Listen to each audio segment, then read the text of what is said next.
Hello, नमस्ते प्रेक्षकांनो. आज आपण ठरलं तर मग या मालिकेचा आजचा म्हणजे 5 ऑगस्टचा रिव्ह्यू ऐकणार आहोत. एकदम छान असा भाग दाखवलेला आहे. त्यासाठी तुम्ही हा व्हिडिओ शेवटपर्यंत नक्की पहा. पहिल्यांदा जेलमधला सीन दाखवलेला आहे. सर्व कैदी तिथेच असतात आणि मग प्रिया सर्वांना आणखीन जवळ बोलवते आणि या या या सर्वजण असं म्हणते आणि मग सायलीच्या भोवताली सर्वांना गोळा करते आणि ती खूप हसत असते आणि मग सांगते की मी तुम्हाला ज्या सायलीबद्दल सांगितलं होतं ना, ती हीच सायली असं म्हणत असते. तेव्हा सायली सुभेदार असं प्रिया सांगत असते, ही काय असली तसली बाई नाही आहे, सुभेदारांची मोठी सून आहे असं ती सांगत असते. आणि मग आता कैदीला म्हणत असते, काय गं, सुभेदारांच्या मोठ्या असण्याचे जंगी स्वागत करायचं की नाही असं तिथल्या कैदींना म्हणत असते. आणि मग ती टाळ्या वाजवायला सुरुवात करते. 1 2 3 1 2 3 असं काल प्रॅक्टिस केल्याप्रमाणे ती टाळ्या वाजवत असते. 1 2 3 परत परत असं टाळ्या वाजवते आणि मग सायलीला खूप त्रास देत असते. सायली डोळे झाकून घेते कारण तिला खूप राग आलेला असतो. तेव्हा प्रिया म्हणते, या सगळ्या तुझे स्वागत का करतात माहिती आहे का? कारण तू आमच्यातलीच एक आहेस असं म्हणते आणि सॉरी सॉरी असं म्हणते. त्यांना नाही नाही, आमचे गुन्हे तर खूपच छोटे आहेत ग. हिने तर फक्त ह्या शारदाने 2 खून केलेत आणि ती आमची प्रेमाताई. अगं, प्रेमाताईने तर फक्त तिच्या मालकिनीचे दागिने चोरले आहेत आणि मी तर काय एक खोटी आयडेंटिटी घेऊन इथे आली होती. आणि मग तू तू असं ऐकलं आहे आणि आपल्या आश्रमातल्या मुलीची तस्करी केलीस असं प्रिया म्हणत असते. अगं, सायलीला म्हणत असते, कानाला हात लावते. अगं, तू आई होणार आहेस, स्वतःच्या बाळाला ही कसली शिक्षा देतेस? सायली बिचाऱ्या सुभेदारांचा वारस इथे जेलमध्ये जन्माला येणार आणि ते बेवारशासारखा मोठा होणार असं प्रिया म्हणत असते. तेव्हा सायलीचा राग अनावर होतो आणि मग सायली एकदम म्हणते, तोंड बंद कर प्रिया असं म्हणते आणि प्रियाकडे बोट दाखवते. तोंड बंद कर म्हणते. खूप राग आलेला असतो सायलीला.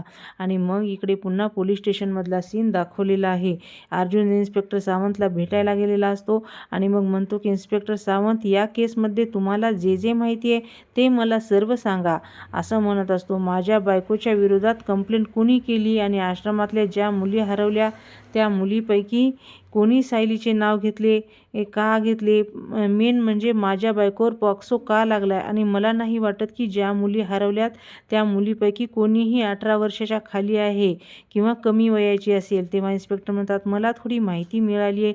इन्स्पेक्टर निकम असे म्हणाले आहेत की त्यांना एका खबऱ्याकडून टीप आली होती. त्यांना लोकेशन मिळालं आणि सगळ्या सांगण्यात आलं की एका जागेवर एक मुलगी आणि एक माणूस राहतात आणि त्या बाबतीत एक खूप चुकीच्या गोष्टी घडत आहेत. आणि इन्स्पेक्टर निकम तिथे धाड टाकली आणि मग तिथे एक रिकामा प्लॉट आहे जिथे 2 खोल्या बांधलेली जागा आहे आणि ती अंडर कन्स्ट्रक्शन असेल.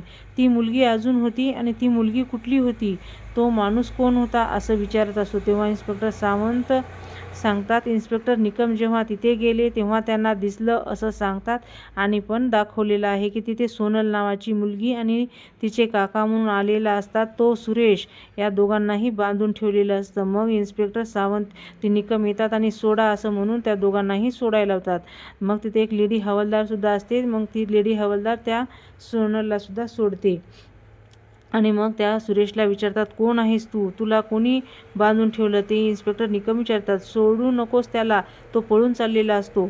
मग त्याला सोडू नकोस असं म्हणतात आणि त्याला धरून ठेवतात. त्या मुलीला गाडीत बसवा आणि थोडीशी शांत झाल्यावर मग तिला प्रश्न विचारा असं ते इन्स्पेक्टर त्या लेडी हवालदाराला म्हणतात.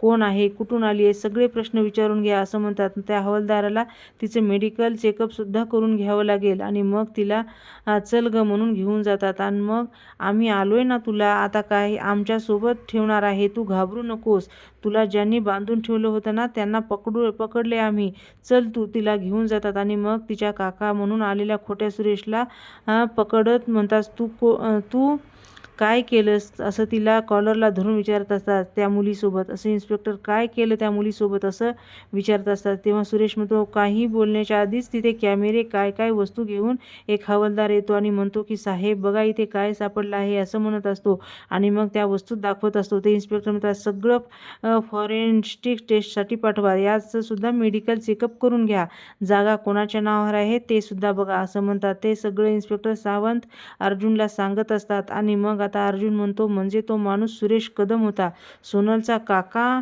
नव्हता. इन्स्पेक्टर सावंत म्हणतात, तो सोनलचा काका नाही, एक फ्रॉड माणूस आहे. इन्स्पेक्टर म्हणतात, मग त्या दिवशी आपण जे घाईघाईत पेपर चेक केले होते ते सुद्धा फेक आहेत, असं ते इन्स्पेक्टर सांगतात. तेव्हा चैतन्य म्हणतो, म्हणजे तो सोनल कधी तिच्या आईबाबापर्यंत पोहोचलीच नाही? तेव्हा ते इन्स्पेक्टर म्हणतात, हो चैतन्य. आणि मग त्या सुरेशने त्या पडक्या जागी तिला डांबून ठेवलं. आणि मग ते इन्स्पेक्टर सावंत म्हणतात, इन्स्पेक्टर निकम आणि जेव्हा सुरेशची चौकशी केली, आणि मग इकडे सुरेश आणि इन्स्पेक्टर निकमचा सीन दाखवलेला आहे. ते त्या इन्स्पेक्टर सुरेशला मारत असतो आणि मग म्हणत असतो, पटापट सांगायचं, तूच आम्हाला जिथे सापडला आहे तिथे नक्की काय चाललं होतं, आणि मग त्या मुलीचा संबंध काय आहे, हे एकच मुलगी होती की आणखी काही मुली तिथे डांबून ठेवल्यास, खरं सांगायचं, असं ते इन्स्पेक्टर त्या सांगत असतात. आणि मग नाहीतर तू आम्हाला त्या मुलीबरोबर सापडलास म्हणून तुलासुद्धा जेलमध्ये टाकेन, असं ते इन्स्पेक्टर म्हणत असतात. मग सुरेशला धमकावत असतात. तेव्हा सुरेश घाबरल्याचं नाटक करतो आणि बोलतो, नाही नाही साहेब, नाही, मी काही नाही केलं, फक्त त्या पोरीवर लक्ष ठेवत होतो. तेव्हा ते इन्स्पेक्टर म्हणतात, म्हणजे तूच तिला डांबून ठेवलं होतं, तेव्हा तुला तिथे लक्ष ठेवायला कोणी सांगितलं होतं, असं ते इन्स्पेक्टर निकम विचारतात. मग हा सुरेश एकदम खोटारडा असतो. तो म्हणत असतो, हो मला जिथे तुम्हाला कोणी बांधून, सुरेश सांगतो की जे लोक पोरींना घेऊन जाणार होते ना, त्या लोकांनीच मला पैसे देणार होते. मग इन्स्पेक्टर म्हणतात, कोण आहेत ते? तेव्हा सुरेश म्हणतो, माझे पैसे मिळाले नाहीत म्हणून मी त्यांना सांगितलं की तुम्ही जर माझे पैसे नाही दिले तर मी सगळं पोलिसांना सांगेन, म्हणून तिथेच मला पोरींना बांधून ठेवलं, पाडून आणता म्हणून परत त्यांनी मला तिथे बांधून ठेवलं. तेव्हा इन्स्पेक्टर म्हणतात, अरे कोण आहे त्या मुलीला पळवून तिथे कोण आणले आहे? तेव्हा तो सुरेश म्हणतो, सायली सुभेदार, असं म्हणतो. आणि मग परत इन्स्पेक्टर म्हणतात, सायली सुभेदार, त्या ॲडव्होकेट अर्जुन सुभेदार यांची बायको, असं म्हणतो आणि म्हणत असतात. मग तो सुरेश म्हणतो, हो साहेब, तिच्यासोबतच टोनी नावाचा एक माणूस आहे, ते दोघं मिळून मुलीची तस्करी करतात आणि त्यांचे घाणेरडे व्हिडिओ बनवतात. ते व्हिडिओ विकून सायली सुभेदार आणि टोनी याने बक्कळ पैसा कमवत आहेत. तेव्हा इन्स्पेक्टर म्हणतो, कोणाबरोबर आणि कोणाबद्दल बोलतोयस, हे कळतंय का तुला? तेव्हा सुरेश म्हणतो, हो साहेब, मी खरंच बोलतोय, सायली मॅडमसाठीच काम करतो होतो. आत्तापर्यंत आम्ही सायली मॅडमच्या मदतीने वात्सल्य आश्रमातल्या 6 मुली गायब केल्या आहेत, आणि मग आम्ही जिथे काम करत होतो ती जागा सायली मॅडमच्याच नावाने आहे, हवं तर तुम्ही चेक करू शकता साहेब. तेव्हा 6 मुली गायब केल्यास म्हणतोस, बाकीच्या 5 मुली कुठे आहेत? तेव्हा तो सुरेश म्हणतो, बाकीच्या 5 मुली स्वतः घेऊन गेले आहेत ते. आणि मग इन्स्पेक्टर म्हणतो, कुठे घेऊन गेले आहेत? सुरेश म्हणतो, मला नाही माहीत साहेब, खरंच नाही माहीत. टोनीनंच त्या सोनलवर सुद्धा अत्याचार सुद्धा केलेला आहे साहेब, आणि तिथल्या कॅमेऱ्यामध्ये सुद्धा तिथल्या मुलीचे व्हिडिओ सुद्धा काढले आहेत. माझ्या फोनमध्ये सायली मॅडमचे मॅसेज आणि कॉल रेकॉर्डिंग सुद्धा आहेत साहेब, असं. त्या जागेवर सायली मॅडम मला भेटायला आल्या होत्या ना, त्या सगळ्याचे फोटोसुद्धा आहेत, हे सगळं तुम्ही चेक करू शकता. आणि मग मी काय सांगतो हे सगळं पटलं तुम्हाला, असं तो सुरेश इन्स्पेक्टरला सांगत असतो. आणि मग ते इन्स्पेक्टर सावंत असतात, ते अर्जुनला सांगत असतात. आणि मग आता अर्जुन एकदम चवताळतो आणि म्हणतो, खोटं बोलतो तो माणूस, अशी कुठलीही जागा जी माझ्या बायकोच्या नावावर अशी नाहीच आहे जागा.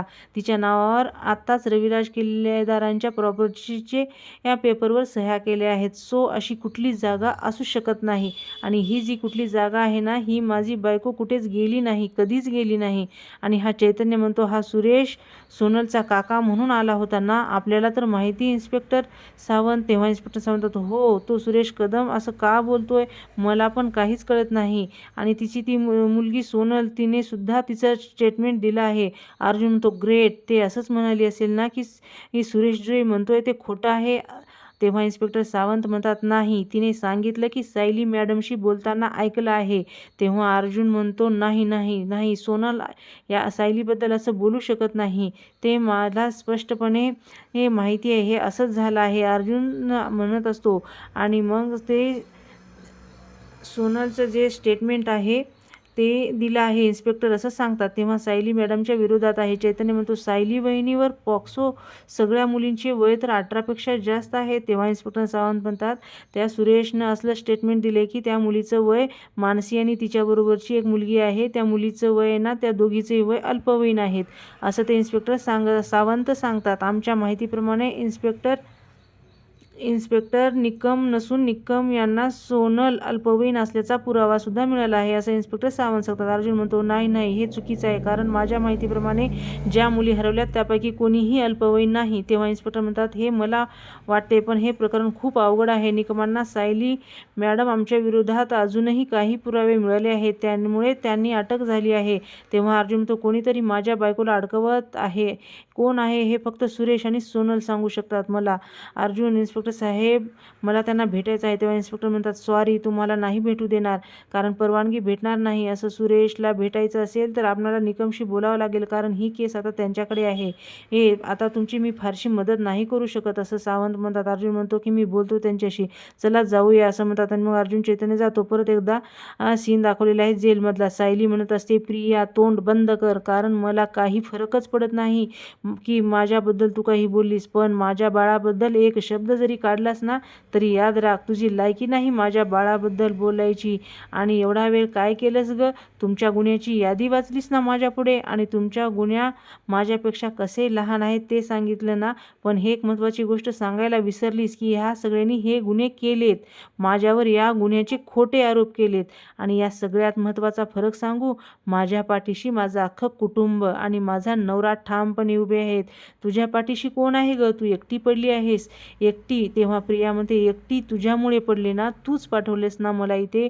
मला तेव्हा सायली म्हणते, अगं तुझे गुन्हेच तसे होते, तसे पण मी निर्दोष आहे, आणि माझ्या निर्दोष मधुभाऊंना माझ्या नवऱ्याने जसं सोडवलं ना तसंच तो मला पण सोडवेल. तेव्हा प्रिया हसत असते आणि मग म्हणत असते, स्वप्न बघ स्वप्न, असं म्हणते. तेव्हा सायली म्हणते, अगं स्वप्न तर तू बघतेस प्रिया, आज मला जेलमध्ये ठेवण्याची, हे असं सायली म्हणत असते.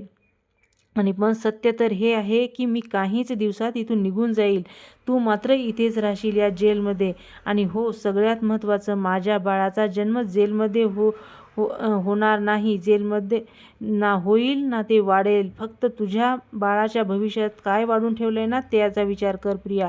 तुझ्या बाळाला चांगलं आयुष्य मिळावं याची मी देवी आईकडे प्रार्थना नक्कीच करेन, असं सायली ठणकावून प्रियाला सांगत असते. आणि मग प्रिया म्हणते, चला ताई, असं म्हणते. त्या हवालदारला घेऊन जाते आणि मग सगळेजण तिच्याकडे, प्रिया तर बघतच राहते. आणि मग परत इकडे इन्स्पेक्टर निकमचा आणि अर्जुनचा सीन दाखवलेला आहे.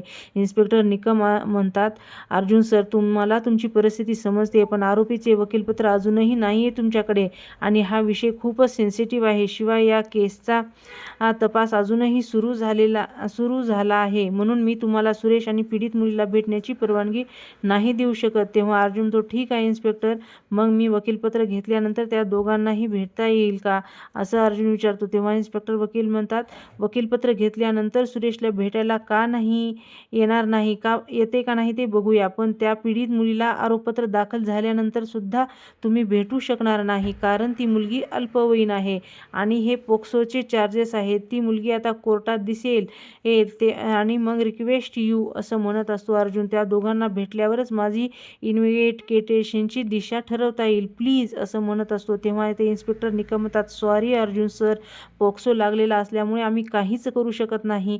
तेव्हा चैतन्य म्हणतो, अर्जुन चल आपण निघू, असं म्हणतो. आणि मग थँक्यू म्हणून अर्जुन आणि चैतन्य तिथून निघून जातात.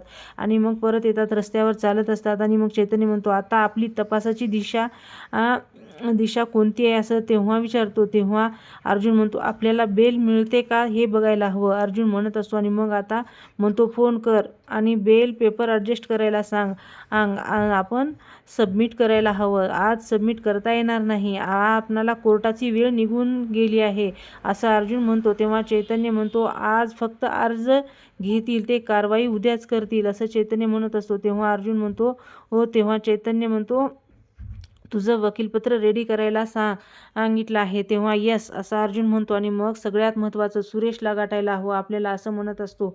हो, म्हणजे चैतन्य म्हणतो, कसं काय शक्य? अरे इन्स्पेक्टर निकम आता म्हणाले ना तुला त्याच्याशी बोलता येणार नाही. तेव्हा अर्जुन म्हणतो, सुरेशवर कोणताही गुन्हा दाखल झालेला नाही, म्हणजे आता तो कस्टडीमध्ये नाही, त्याच्या घरी असेल, त्याचा पत्ता शोधून काढायला हवा. चैतन्य म्हणतो, अरे पण अर्जुन हे कसं शक्य आहे? इन्स्पेक्टर सावंत तुला जी लागेल ती मदत करतायत, तरी आपण त्यांच्या विरोधात जाऊन ते आपल्याला कोऑपरेट कसं करतील असं मला वाटत नाही. निकम त्यांच्या विरोधात जाऊन ते आपल्याला पत्ता शोधून देणार आहेत का, असं चैतन्य म्हणतो. तेव्हा अर्जुन म्हणतो, इन्स्पेक्टर सावंतनी पत्ता नाही दिला तर आपल्याला पत्ता नाही शोधायला आपल्यासाठी काय अवघड नाही ना, असं अर्जुन म्हणतो. तेव्हा आपण पत्ता शोधून काढूया आणि मग जाऊया. तिथं गेल्यावर काय करायचं ते मी सांगतो, रिलॅक्स, असं म्हणत असतो अर्जुन. आणि मग चैतन्य गाडीत बसतात दोघे पण आणि मग जातात. परत इकडे सुभेदारांचा घरचा सीन दाखवलेला आहे. सगळेजण बसलेले असतात, खूप दुःखी असतात.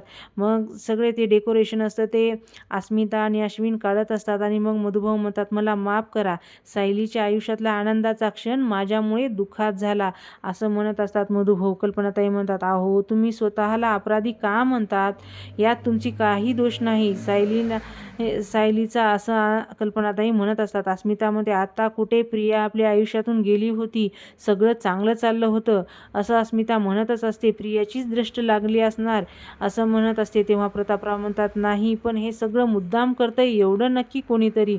पण मला एक गोष्ट कळत नाही, सायली आणि अर्जुनला त्रास देणारी सगळी माणसं तर जेलमध्ये आहेत, आता हे सगळं नवीन कोण करत आहे, हे कोण करत आहे, असं म्हणत असतात. तेव्हा अश्विन म्हणतो, मला 100% खात्री आहे या सगळ्यात प्रियाचाच हात आहे, असं म्हणत असते. तेव्हा अस्मिता म्हणते, हे कसं शक्य आहे, ती जेलमध्ये राहून हे सगळं करू शकते. अश्विन म्हणतो, अगं ती किती पाताळयंत्री बाई आहे, तुला माहिती नाही का अस्मिताताई, असं अश्विन म्हणतो. तेव्हा अर्जुन म्हणतो की जेलमध्ये राहून सुद्धा सगळं मॅनेज करू शकते आणि ती जरी यात नसली ना तरी महिपत बाहेर आहे ना, कशावरून तो सुधारला आहे, प्रियाला हाताशी धरून हे सगळं त्यांनी केलं नसेल, हे कशावरून. आणि सगळं ऐकून श्वेता तर घाबरून जाते हे आणि मग म्हणत असते मनातल्या मनात, प्रतिमात्या म्हणतात, या सगळ्या जरतरच्या गोष्टी आहेत, आता फक्त सायली सुटणं महत्त्वाचं आहे. तेव्हा श्वेता म्हणते, हा सगळा विषय प्रिया आणि महिपतपर्यंत पोहोचता कामा नये, नाहीतर यांच्या लक्षात येईल की प्रियाने काय काय केलं आहे, असं श्वेता मनातल्या मनात म्हणत असते. आणि मग या सगळ्यावर चर्चा करून काय होणार नाही, जाऊ द्या, असं म्हणते सगळ्यांना. तसंही आता बोलून काय फायदा, आपण काहीतरी वेगळा विचार करूया प्लीज, असं श्वेता म्हणत असते. आणि मग तिथला रिमोट घेते आणि मुद्दामूनच TV लावत असते आणि TV वर बातम्या लावते. आणि उद्या परवा वातावरण ढगाळ राहील, पाऊस पडण्याची दाट शक्यता राहील, असं TV वर बातमी सांगत असतात. मग प्रतिमा आत्या म्हणतात, श्वेता बंद करतो TV. तेव्हा श्वेता म्हणते, हो आत्या, कुठेतरी आपलं मन रमवायला हवं ना, असं श्वेता म्हणत असते. आणि परत मुद्दामून न्यूज चॅनल लावते. आणि मग ते न्यूज चॅनलमध्ये तो पत्रकार असतो, तो सुभेदारांच्या शेजाऱ्यांना विचारत असतो, हो की तुम्ही शेजारी राहत आहात, तुम्हाला माहिती होतं का सुभेदारांच्या घरात काय शिजतंय ते. तेव्हा तो शेजारी म्हणतो, नाही, आम्हाला काहीच कल्पना नव्हती याची, असं तो म्हणत असतो. आणि मग तो पत्रकार म्हणतो, हो की तुम्हाला सायली सुभेदार यांनी खरंच असं केलंय वाटते का. तेव्हा तो माणूस म्हणतो, हो शेजारी असलेला, हो नक्कीच केला असणार, सायली याच वात्सल्य आश्रमात लहानाची मोठी झाली आणि तिथेच हे धंदे सुरू केले, लाज वाटली पाहिजे तिला. तेव्हा दुसरी बाई म्हणते, सायली सुभेदारांना जास्तीत जास्त शिक्षा झाली पाहिजे आणि ते लहान मुलीच्या आयुष्याशी खेळली, तिचं वाटोळं होईल, असं TVत लागलेलं असतं. आणि हे पाहून सगळेजण घरचे तोंडावर हात ठेवतात. मग कल्पनाताई म्हणतात, नाही नाही, सायलीची काही चूक नाही, असं म्हणत असतात. मला तर नाही ऐकवत आहे, ते बंद कर बघू आधी, असं म्हणत असतात. मग अस्मिता काय करते तर त्या श्वेताच्या हातातला रिमोटच इसकाटून घेते आणि मग ओढून घेते आणि श्वेताच्या TV बंद करते. आणि मग प्रतापराव म्हणतात, कल्पना शांत हो, असं म्हणतात. तेव्हा श्वेता म्हणते, मला ते कल्पना नव्हती ना, मला न्यूज चॅनल लावायचं नव्हतं, सॉरी, असं म्हणत असते. कल्पनाताई म्हणतात, अहो तुम्ही अर्जुनला फोन करा ना आणि विचारा की माझी सायली कशी आहे. मग प्रतापराव फोन काढतात आणि मग फोन करत असतात. मग इकडे श्वेता स्मितकडे जाते आणि मग परत अर्जुन आणि चैतन्याचा सीन दाखवलेला आहे. चैतन्य अर्जुन गाडीत बसलेले असतात. चैतन्य म्हणतो, अर्जुन आपण खूप मोठी रिस्क घेतोय आणि आधीच आपली केस खूप अवघड आहे आणि त्यात तू असं काहीतरी करशील तेव्हा अर्जुन केस अवघड होऊन बसेल, असं चैतन्य म्हणत असतो. तेव्हा अर्जुन म्हणतो, रिस्क तर आपल्याला घ्यावीच लागणार आहे. सुरेश सायलीबद्दल खोटं का बोलला हे आपल्याला कळायलाच हवं आपल्याला, आणि हे सगळं आपल्याला त्यांच्याकडूनच कोण करून घेते हे शोधायला हवं, त्याशिवाय आपल्याला पुढे जाता येणार नाही. तेव्हा चैतन्य म्हणतो, अरे पण अर्जुन, तेव्हा माझ्या बायकोला पोक्सो खाली अटक झाली आहे, किती घाणेरडे आरोप झाले तिच्यावर, हे सगळं कोणी केलं हे शोधून काढायचं नाही का, गप्प बसायचं आहे असं अर्जुन म्हणत असतो. तेव्हा चैतन्य म्हणतो, ओ अरे शोधून काढायचं आहे, मी म्हणत नाही की गप्प बसायचं म्हणून चैतन्य म्हणतो. तेव्हा अर्जुन म्हणतो, मग आता चैतन्य म्हणतो, बरं ठीक आहे घेऊया रिस्क असं म्हणतो. आणि मग अर्जुन म्हणतो करेक्ट आणि म्हणतो, आणि आता काय करायचं आहे तुला माहिती आहे. आणि तो मोबाईलचा व्हिडिओ कॉल सुरू ठेवतो आणि मग चैतन्य गाडीतून खाली उतरतो. तो पुढे पुढे जात असतो आणि तो व्हिडिओ सुरूच असतो. एका घराच्या जवळ आलेला असतो, म्हणजे काही घरं असतात तिथे आलेला असतो. त्याचा व्हिडिओ सुरू असतो. अर्जुन त्या व्हिडिओमध्ये बघत असतो आणि तिथे 2 माणसे असतात. त्या माणसाला चैतन्य म्हणतो, दादा सुरेश कदम यांचं घर कुठे आहे माहिती आहे का. तेव्हा ते दोघेजण उभे असलेले म्हणतात, ते तिथे आहे असं म्हणून सांगतात. मग तिथे 2 माणसे 2 हवालदार उभे टाकलेले असतात. मग चैतन्य सांगतो, अर्जुन सुरेशच्या घराबाहेर 2 कॉन्स्टेबल उभे आहेत रे, चैतन्य सांगत असतो. तेव्हा अर्जुन म्हणतो, तू सुरेशला ओळखत नाहीस पण त्याचा चेहरा मला नीट आठवतो. तू एक काम कर, तू तिथे जा, तुझा तिथे आणि एवढेच विचार की सुरेश आहे का, आणि तो जर बाहेर आला आणि मला जर दिसला तर मी कॉल कट करीन, तेव्हा समजून जा की हाच सुरेश आहे. मग चैतन्य ठीक आहे असं म्हणतो. आणि मग चैतन्य जातो सुरेशच्या घराकडे आणि म्हणतो, त्या 2 हवालदार कॉन्स्टेबल असतात त्यांच्याजवळ जातो आणि म्हणतो, सुरेश आहे का असं विचारत असतो. सुरेशचं घर आहे ना असं म्हणतो. मग ते कॉन्स्टेबल म्हणतात, तुम्ही कोण. तेव्हा चैतन्य म्हणतो, मी त्यांचा खूप जवळचा मित्र आहे, त्याला भेटायला आलो आहे. आता ना पुन्हा नाही भेटायला, नाही आता नाही पुन्हा या भेटायला असं ते म्हणतात. तेव्हा चैतन्य म्हणतो, अहो माझं खूप महत्त्वाचं काम आहे, त्याला आत्ताच भेटायला पाहिजे असं म्हणत असतो. आणि मग चैतन्य, तेव्हा हवालदार, जे काही बोलायचं असेल ते आमच्या समोर बोलायचं. तेव्हा चैतन्य, चालेल काही हरकत नाही असं म्हणतो. आणि बोलवा तुम्ही असं म्हणतो. आणि मग सुरेश हवालदार दरवाजा वाजवतो, सुरेश म्हणून. मग सुरेश बाहेर दरवाजा काढतो, बाहेर येतो. कुणीतरी भेटायला आले असं, तुझा मित्र असं म्हणतो असतो. चैतन्य म्हणतो, कोण तुम्ही कोण असं तो सुरेश म्हणत असतो. चैतन्याचा व्हिडिओ अर्जुनला दाखवलेला असतो. अर्जुनला आठवतं की सायलीला विचारलेलं असतं की तुमचं नाव आहे. तेव्हा सुरेश सांगतो त्याचं नाव, त्याच्या भावाचं नाव, त्याच्या वहिनीचं नाव, आणि ही आमची आमची मुलगी आहे असं सांगत असतो. नंतर मग अर्जुन चैतन्याचा व्हिडिओ कॉलवर बघत असतो, सुरेशच आहे. इथेच आपला आजचा भाग संपतो. आता उद्याचा प्रोमो दाखवलेला आहे. उद्याच्या प्रोमोमध्ये दाखवलेला आहे की ही सगळे सुभेदार कुटुंब सायलीला भेटायला आलेलं असतं. आणि मग अस्मिता म्हणते, प्रिया ही तुझी खरी जागा आहे असं म्हणते. तेव्हा प्रिया म्हणते, हाच नियम सायलीला सुद्धा लागू करा. तेव्हा पूर्णाजी म्हणतात, सायली निर्दोष आहे आणि आम्ही सगळे तिच्या सोबत आहोत, पाठीमागे ठामपणे उभे आहोत. आणि मग सायली म्हणते, आमच्यातली एकी भक्कम आहे, त्यामुळे परत कधीच छळू शकणार नाहीस, त्यामुळे अंतिम विजय आमचाच असेल असं सायली म्हणत असते. माझा आणि माझ्या कुटुंबाचा. आणि सगळेजण एकमेकांच्या हातात हात देतात आणि सगळेजण एकत्र आहोत असं प्रियाला दाखवत असतात. प्रियाचा मात्र तीळपापड होतो. आणि इथेच आपला आजचा प्रोमोसुद्धा संपतो. तुम्हाला हा भाग कसा वाटला, आवडला का? आवडला असेल तर लाईक करा, शेअर करा.